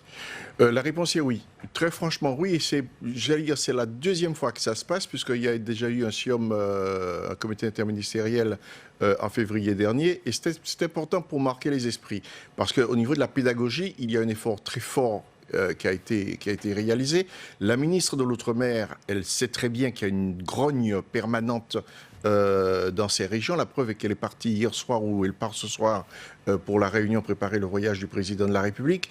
Et il faut des marqueurs. Ces marqueurs, c'est quoi? Et vous l'avez bien dit dans ce sujet, un coup de pouce aux collectivités locales. Vous vous souvenez, avec l'arrivée d'Emmanuel Macron, il y a eu quand même des grognes très importantes au niveau des collectivités locales. On leur a pris un certain nombre d'argent dans leur cagnotte. Ils ont râlé et Sébastien Lecornu l'a dit hier, chargé des collectivités locales, 85 millions, et c'est vrai. Et puis il y a un chiffre très important, 17 millions qui ont été versés pour la première année. Ce rattrapage va provoquer une bouffée d'oxygène plus importante au niveau de ces collectivités locales, parce que tout le monde sait que l'emploi, c'est quelque chose qui est soutenu par les collectivités locales. Autre chose également, le Premier ministre mouille la chemise. Il le fait, il l'a fait régulièrement, il l'a fait notamment s'agissant de la Nouvelle-Calédonie. Il ira en Guadeloupe pour présider une réunion consacrée aux sargasses. Là encore, on s'aperçoit que la France est en amont de ce qui se passe, puisqu'elle va prendre la main sur l'ensemble des pays de la Caraïbe, puisqu'elle va être le promoteur de recherche efficace sur la question des sargasses. Autre chose que je trouve intéressante, c'est la place... Luc Laventure. Pardon? Dernier point, juste oui. Allez-y. C'est la place des Outre-mer dans la politique internationale. Emmanuel Macron va cette semaine à l'ONU. Il aura avec lui, va l'accompagner, une délégation de la Guyane avec le président de la collectivité locale, des Amérindiens, des Bushinégés, etc., les peuples premiers, pour montrer effectivement que la France, au niveau de la biodiversité, a sa place sur le plan international. Et vous reviendrez bien sûr, Luc Laventure, dans ce club, nous parler de toutes ces questions. Mais c'est maintenant l'heure de votre revue de presse, Tam.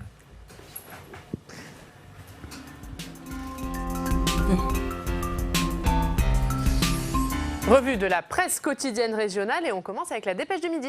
Et oui, la dépêche du midi avec cette une sous forme de double procès. On a d'une part sur le haut de l'article le procès de la colère, celui dont tout le monde parle, le procès de Jean-Luc Mélenchon bien sûr, qui est jugé aujourd'hui après cette perquisition houleuse qui s'était tenue sous les yeux de la France entière, en tout cas les caméras et les réseaux sociaux. On peut avoir cette photo bien sûr de Jean-Luc Mélenchon qui a l'air très en colère mais qui est plutôt en meeting manifestement. Et puis en dessous, il y a un autre procès, celui d'un gilet jaune dans la région de Toulouse, qui a permis au parquet de faire un bilan des dégâts. Le bilan, c'est 6 millions de dégâts, 650 arrestations. Alors j'ai fait un calcul, ça fait à peu près 9 200 € par personne arrêtée, Oriane. Vous êtes bonne en calcul. Place ensuite à la Nouvelle République. Oui, effectivement, à la Nouvelle République qui parle tout d'abord d'une nouvelle qui est absolument capitale, bien sûr. Vous le voyez, c'est Amir qui fait le show pour ses fans au Leclerc. Amir, bien sûr, l'ex-finaliste de The Voice. Donc, on ne rencontre pas que Nicolas Sarkozy en train de faire des dédicaces dans les supermarchés ou François Hollande auparavant. Il y a aussi Amir, à bon entendeur. Et puis également, plus sérieusement, la une de la Nouvelle République porte sur le difficile tri des déchets au collège. Notez que dans le collège de Saint-Pierre-des-Corps, le tri des déchets pose problème. Et oui, les élèves, ils font très bien leur boulot. Ils jettent papier, déchets humides, pain dans des containers différents. Mais vous savez quoi ? Les 2 premiers déchets, quand ils arrivent au sous-sol, ils sont tous à nouveau mélangés. Et oui, donc voilà. Donc c'est bien pour la pédagogie, mais pour le tri, c'est pas terrible. Voilà. Et donc le cercle vertueux, ça consiste quand même à ne pas produire de déchets. Et puis, dernière une que je vous propose, Le Progrès, qui parle de notre ennemi à tous. Bien sûr, il n'a pas fini de vous piquer, c'est le moustique tigre, notre ennemi à tous, bien connu pour véhiculer un certain nombre de maladies, mais pas d'inquiétude, ça reste quand même assez rare. Vous avez de la chance, Tam, je ne vous demanderai pas de chanter une petite chanson d'Amir. La prochaine fois, c'est parce qu'on n'a pas le temps. Oui, c'est ça, c'est vraiment parce qu'on n'a pas le temps. Et comme tous les jours d'ailleurs, puisqu'on n'a pas le temps, on va se rendre tout de suite dans une rédaction locale. Aujourd'hui, direction Nancy. Retrouvez nos partenaires de l'Est républicain. Bonjour Philippe Privé, merci d'être avec nous. Aujourd'hui, dans l'Est républicain, la mobilisation de la jeunesse pour le climat. Effectivement, nous avons consacré un dossier de 2 pages. La bataille pour l'environnement menée par ces jeunes, là, depuis le printemps, cet engagement dans les manifestations, dans les établissements scolaires, les manifestations de la rue et des établissements scolaires. Et le recteur avait organisé hier un conseil académique de la vie lycéenne, qui est un organe qui est plutôt en général tranquille, on va même dire un peu techno, où les jeunes se sont exprimés tout à fait librement. On s'aperçoit qu'ils ont plein d'idées, qu'ils ont vraiment, comme le titre à la une le montre aujourd'hui, vraiment plein d'idées. Et la fibre verte, c'est pour eux une très grande cause, une cause essentielle, et avec des solutions très pragmatiques, loin des discours des adultes idéologisés, marqués à droite, à gauche, où on veut. C'est des jeunes très pratiques, pragmatiques, et qui sont préoccupés d'abord par les questions de déchets, vous venez d'en parler dans votre revue de presse, par le tri des déchets, par les transports, donc une mobilité douce. Ils souhaitent un développement des transports en commun, plus de vélos, plus d'efforts pour faire la marche sur les petits trajets. Ils sont préoccupés aussi par les réserves d'eau, notamment de l'Amazonie. Ils ont un certain nombre de préoccupations et ils proposent aussi des solutions. Ils sont très critiques par rapport à la multiplication des photocopies dans les lycées. Philippe Rivet, on imagine que, puisque vous parlez de ce sujet, vous parlez également du symbole de cette mobilisation de la jeunesse pour le climat, c'est Greta Thunberg. Greta Thunberg, j'ai eu une surprise. Bon, un certain nombre la connaissent, elle la vénère comme une idole, vraiment une jeune fille de Thionville, nous disait qu'elle avait cassé les codes et qu'elle était très courageuse. D'autres jeunes, pourtant déjà très engagés sur le plan du combat pour le climat, contre le réchauffement climatique, ne connaissent pas ou restent indifférents. Et j'invite Greta Thunberg. J'étais un peu surpris. Donc effectivement, est-ce qu'on ne sait pas, nous journalistes ou adultes, d'une façon générale, un peu emballés, est-ce qu'on n'a pas donné une importance peut-être exagérée à Greta Thunberg? C'est la question que je me suis posée, même si, c'est... la rencontre avec les jeunes n'a pas valeur non plus de son âge, mais j'ai été surpris que certains qui étaient pourtant très mobilisés ne la connaissaient pas. Mais merci beaucoup Philippe Rivet, merci d'avoir été avec nous et tout cela c'est bien sûr à lire dans votre journal L'Est républicain aujourd'hui. Merci beaucoup. Jérôme Cordelier, on parlait avec Philippe Rivet de Greta Thunberg. Est-ce que vous aussi vous pensez que tout ça c'est exagéré? Vous savez, moi je suis pas très favorable au travail des enfants, donc c'est quelque chose. C'est sûr que Greta Thunberg a été mise en avant, un peu trop brocardée aussi, c'est-à-dire que la pauvre, elle se retrouve un peu entre 2 camps, c'est-à-dire, mais ça c'est le défaut de notre société évidemment, c'est-à-dire un camp qui la célèbre de manière démesurée et un camp qui l'attaque de manière démesurée aussi. Donc elle se retrouve un peu, bon, je ne veux pas donner de leçons, mais c'est vrai que les parents de Greta Thunberg sont peut-être aussi responsables de cette situation, c'est-à-dire qu'elle est très mise en avant, elle porte des choses qui la dépassent, et donc il ne faudrait pas que, évidemment, ça entrave son développement et son épanouissement personnel. Plan de communication parfait. Le tchèque avec Obama, c'est merveilleux. Un plan de communication international superbe. Mais quand je vois, par exemple, ce que font les élèves, ce que font les enfants, ce que font l'ensemble de la population, quand on va à Mayotte, on s'aperçoit que pratiquement chaque semaine, il y a des initiatives locales qu'on ne met pas tellement en avant. Partout, il y a des initiatives locales. Je pense qu'il faudrait plus donner la parole aux gens sur le terrain et aux enfants et aux élèves sur le terrain qu'une icône qu'on a fabriquée de toutes pièces. Mais je suis méchant. Mais vous donnez votre avis, on est là pour ça. Xavier Brivet, ces initiatives locales dont parle Luc Laventure, elles sont souvent portées par les maires. Hein. Elles sont portées par les maires et elles figurent en tête des priorités que les Français leur assignent pour le prochain mandat. Hein, là encore, des enquêtes récentes, dont une de l'AMF et du CEVIPOF, montrent bien qu'il y a 2 priorités qui sont demandées, quelle que soit la taille des communes. La préservation de l'environnement et la transition énergétique d'une part, le développement, le maintien, la préservation des services publics locaux d'autre part. Donc les élus sont en pointe, hein, tous les territoires, notamment intercommunaux, mais pas que. Les régions élaborent des schémas également dans le domaine environnemental. Aujourd'hui, il y a peut-être 2 problèmes. Le premier, c'est la coordination de toutes ces, à l'échelle de territoire, de toutes ces actions. Et le deuxième, c'est la capacité d'agir des maires. On a vu sur cette question, et on voit actuellement des pesticides, que les maires sont quelque part un peu empêchés d'agir. On a plusieurs camps. On a les maires qui se posent en lanceurs d'alerte en disant « j'applique le principe de précaution », qui est un principe constitutionnel, je le rappelle. Et donc, j'édicte et je prends des arrêtés interdisant ou établissant une séparation entre l'utilisation de pesticides et les habitations. On a un juge qui dit « vous n'êtes pas compétent » car c'est l'État qui a la police spéciale sur ces questions-là. Et on a des habitants qui, eux, veulent que leur maire agisse. Donc, c'est une priorité d'action des maires. Les Français attendent leur maire là-dessus, mais il faudrait redonner une liberté d'action, ou en tout cas renforcer la concertation entre l'État et les collectivités sur ces questions. Et on rappelle qu'une marche pour le climat est prévue samedi prochain. Vous le savez, dans cette émission, nous nous rendons au plus près de vous grâce à nos partenaires des télévisions locales. Aujourd'hui, direction Grande-Synthe, où un gymnase qui accueillait plus de 800 migrants a été évacué mardi. C'est une demande du maire de la ville qui jugeait que les conditions de vie n'y étaient plus acceptables. C'est un reportage de Caroline Fichten pour WEO. Ils étaient entre 800 et 1 millier dans ce campement de Grande-Synthe. Ces migrants, pour la plupart kurdes irakiens, ont ramassé le peu d'affaires qu'ils possèdent pour partir dans des centres d'accueil et d'orientation. Cette mise à l'abri globale est organisée par l'État et sur décision de justice.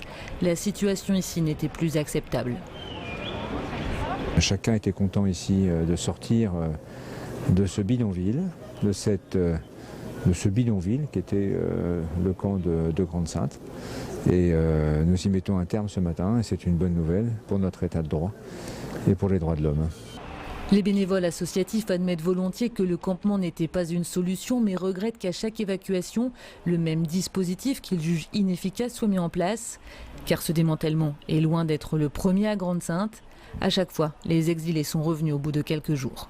On ne peut pas souhaiter que ça reste comme ça. En même temps, une évacuation dans les conditions où elle est faite, qui sont les mêmes que les évacuations depuis l'incendie de la Linière, c'est pas un soulagement. Ils vont revenir, que ce soit ici ou ailleurs, ils vont revenir. Et puis il y aura des nouveaux qui vont arriver. Et donc on ne peut pas dire que ce soit un soulagement, pas du tout. Ce serait un soulagement s'il y avait un accueil digne de ce nom. Il faudrait avoir une politique à long terme, accueillir ces gens en France, en Angleterre ou ailleurs comme ils le méritent, qu'ils puissent s'intégrer, recommencer une vie normale. À peine les exilés partis, les tentes sont détruites et jetées. En cas de retour, il n'y aura plus d'abri. À la différence de l'ancien maire, le nouveau premier magistrat n'envisage pas la réouverture d'une salle cet hiver, du moins pas sans l'accord de l'État. C'est ce que je dis au service de l'État et à monsieur le préfet. Moi, je n'espère pas devoir réouvrir un centre d'accueil ici à Grande-Synthe, mais tout se fera maintenant, bien entendu, avec négociation et convention avec les services de l'État. À Grande-Synthe, l'évacuation s'est déroulée dans le calme. Sur la route, par contre, la situation a été tendue à bord d'un bus dont voulaient descendre des migrants. 5 d'entre eux ont été interpellés pour des faits de dégradation et incitation à l'émeute.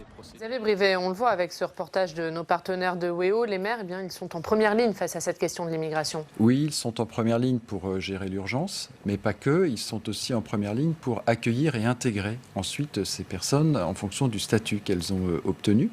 Une dizaine de métropoles viennent de signer une convention d'intégration triennale avec l'État pour justement leur permettre d'acquérir des droits, de se former, d'apprendre le français, de se loger et de trouver un emploi. Donc ils gèrent à la fois l'urgence mais aussi l'intégration. Il y a une petite problématique particulière, enfin petite, elle est loin d'être petite, c'est l'accueil parmi ces populations migrantes des mineurs dits non accompagnés qui sont un coût très important à la charge principalement des conseils départementaux mais que les communes doivent aussi gérer via leur bureau d'aide sociale et leur CCAS. L'État a mis la main à la poche pour aider les départements, mais qui juge cependant que c'est insuffisant. On en parlera bien sûr, notamment lors du congrès des départements dans 3 semaines. Jérôme Cordelier, cette question de l'immigration, elle a été remise sur le devant de la scène politique avec les déclarations cette semaine d'Emmanuel Macron. Elle a été mise nécessairement aussi par... c'est un problème qu'il faut gérer, évidemment, c'est une question qu'il faut gérer. Les maires sont en première ligne. Il y a certaines communes d'ailleurs qui intègrent des migrants pour essayer de pallier leur déficit démographique. Ça existe, ça aussi. Mais c'est vrai qu'il faut prendre des mesures à l'échelle nationale en essayant d'éviter trop de bons sentiments, surtout de la part d'observateurs qui n'ont pas à gérer cette question. Et c'est vrai que Emmanuel Macron se saisit du dossier. Alors c'est vrai qu'en arrière-plan, il y a des calculs électoraux, évidemment, puisque avec la montée du Rassemblement national et en essayant de faire de se mettre dans un mano à mano avec Marine Le Pen. Mais il n'y a pas seulement ça. C'est un dossier très important. C'est un dossier européen. On voit bien que dans la majorité En Marche, il y a aussi des nuances très importantes entre les marcheurs. D'ailleurs, nous allons mettre un article sur lepoint.fr, d'ailleurs une enquête là-dessus, sur les différentes sensibilités qu'il y a en ligne, qui sera en ligne bientôt, là, ce matin. Et donc, c'est vrai qu'on sent que ça tangue dans la société, mais il est normal que la société française ait un débat là-dessus et que les politiques tranchent un peu des décisions. On ne peut pas rester soit dans la radicalité de positions outrancières et démagogiques, mais aussi des bons sentiments qui le sont aussi démagogiques et qui peuvent donner produire des effets dévastateurs. Rapidement sur ce sujet, Luc Laventure. Tout à fait. Il faut sortir de la posture dogmatique et aller sur le terrain. Et je pense qu'au cours des dernières années, on s'est aperçu que l'État s'est défaussé beaucoup sur les collectivités locales sans leur donner les moyens. Et je pense que ce sont les collectivités locales qui ont acquis des compétences, qu'il s'agisse de Marseille, d'ailleurs, etc. Outre-mer également, il faut laisser aux gens de Mayotte la possibilité de gérer tous ces problèmes. Les départements français des Amériques, la même chose, parce que ces collectivités ont acquis de véritables compétences en matière d'immigration. On voit d'ailleurs, j'ajoute juste qu'on voit dans certaines petites communes que quand l'intégration se fait à dose homéopathique, absolument, ça se passe très bien. Ça marche. C'est un peu comme aussi le problème entre les seniors et les jeunes, c'est-à-dire que quand on intègre dans des immeubles des appartements où il y a des personnes âgées seules, avec des familles monoparentales, eh ben ça marche. Eh bien, il y a beaucoup de familles de migrants qui ont été accueillis dans des villes moyennes ou dans des villages, et ça fonctionne. Donc il n'y a pas de conflit d'autochtones et de gens qui arrivent. Au contraire même, ces gens sont très aidés par le voisinage, et donc peut-être qu'à dose homéopathique, plutôt que créer des ghettos dans certaines villes, et notamment dans des grandes villes, peut-être est-ce aussi une solution. Eh bien, c'est noté. Merci Jérôme. On va passer à un tout autre sujet avec vous, Tam. Et oui, puisqu'on va parler... On va parler avec vous, Tam, des géants du web, ces fameux GAFA. Et oui, puisque le Sénat s'y intéresse. Alors on a tous aujourd'hui des smartphones, on a tous téléchargé des applis rigolotes. Pour changer de tête, on a dicté ses textos grâce à un assistant vocal. La question que tout le monde se pose, c'est bien sûr, mais que font les GAFA de ma voix, de mes photos, bref, de mes données? Eh bien, on a eu un début de réponse cet été avec, par exemple, FaceApp qui permet de vieillir, de se vieillir soi, ou de vieillir, par exemple, Brad Pitt, c'est pas mal non plus. Eh bien, ces photos retouchées, elles sont parties, on l'a appris directement en Russie. Dernièrement aussi, Apple a dû s'excuser pour avoir écouté les utilisateurs de l'un de ses assistants vocaux, Siri. Mais ne vous inquiétez pas, auditionné au Sénat, le géant à la grosse pomme a tenté de rassurer sur tous les autres outils, comme sa fonction Touch ID, un capteur d'empreintes digitales là-dessus. Aucune inquiétude, écoutez. Les informations Touch ID et Face ID sont stockées uniquement sur l'appareil. D'accord. Et ne sont pas accessibles ni par Apple ni par quiconque. D'accord. Pour ce qui concerne les photos, beaucoup de consommateurs préfèrent les avoir sur ce qu'on appelle le cloud. Dès qu'elles sortent d'un appareil, elles sont encryptées et stockées de façon cryptée. Gros Tam, tout va bien, Madame la Marquise? Bien oui, hein. Apple écoute votre voix, mais vos empreintes et vos photos, ne vous inquiétez pas, il les laisse tranquilles. Bon. Et pourtant, il y en a que ça intéresserait bien, ces données. Le ministre de l'Intérieur, par exemple, Christophe Castaner, apparemment adepte de science-fiction, lui aussi, il s'est exprimé devant les sénateurs. Écoutez. On sait tous qu'on est sur ces sujets, l'intelligence artificielle, tout ce qui est numérique, qui sont des sujets d'angoisse profonde. Et je ne vous dis pas qu'elle est infondée, cette angoisse profonde, mais on a tous en tête Big Brother ou Minority Report, et du coup, on est aujourd'hui plutôt le pied sur le frein. Je pense que nous avons tort. C'est une opinion très personnelle, mais comme ministre de l'Intérieur, je pense qu'il faut avoir en tête que certains outils aujourd'hui nous permettraient d'être plus efficaces pour protéger les Français. Donc, lors de cette audition, on en a appris plus sur les goûts cinématographiques de Christophe Castaner, mais on a aussi appris que lui estime qu'avec l'intelligence artificielle, grâce à la reconnaissance faciale, lors d'attentats, on peut savoir en 15 minutes où est l'auteur présumé. Il a jugé donc que ça serait un outil très utile dans le contexte actuel. Le problème, c'est que la reconnaissance faciale, par exemple, Oriane, en Chine, elle permet aussi de mettre toute une partie de la population sous surveillance. C'est un sujet qui inquiète Bruno Le Maire. Oui, il faut dire que notre ministre de l'économie, eh bien, il ne fait pas trop copain-copain avec les géants du web, notamment depuis qu'il défend bien sûr sa fameuse taxe GAFA, son cheval de bataille. Et pour lui, c'est très clair, il faut bien mieux protéger nos données. Écoutez. La deuxième protection qu'il faut garantir, au-delà des technologies, c'est la protection des données. Il y a des inquiétudes qui sont tout à fait fondées sur ce sujet.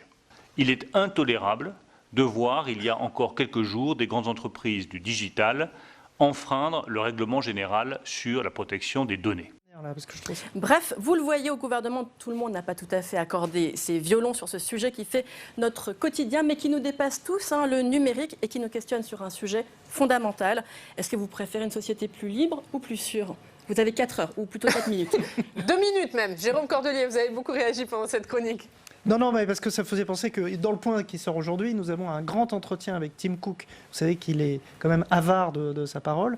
C'est très difficile d'avoir les PDG d'Apple et tout. C'est beaucoup plus difficile que certains grands dirigeants de la planète. Enfin, c'est un des grands dirigeants de la planète.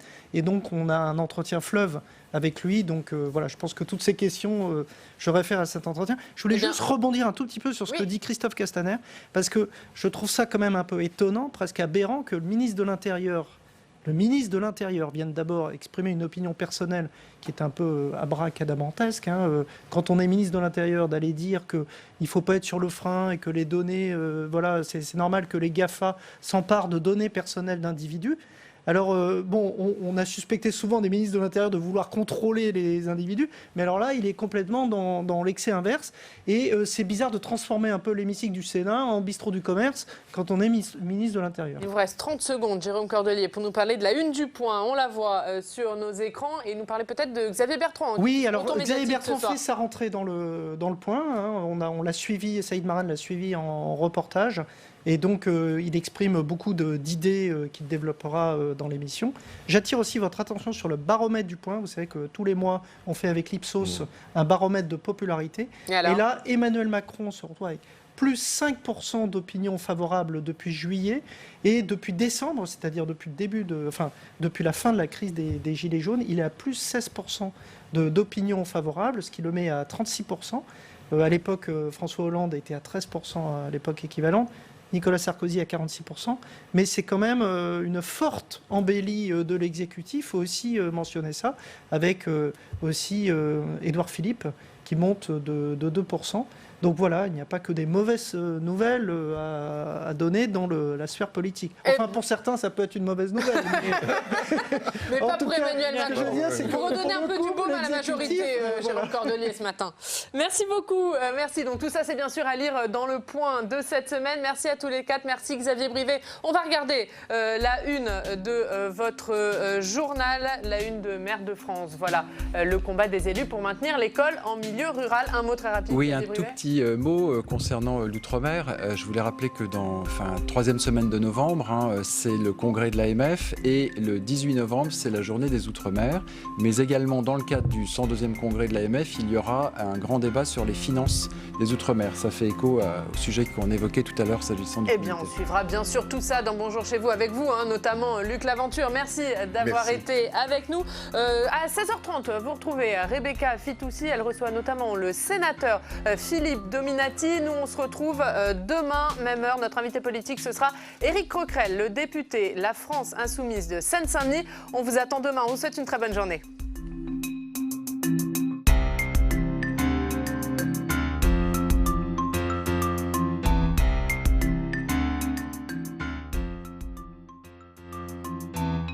Public Sénat, avec le soutien de la Mutuelle nationale territoriale, la Mutuelle des agents des services publics locaux et en partenariat avec la presse quotidienne régionale et les télévisions locales, vous a présenté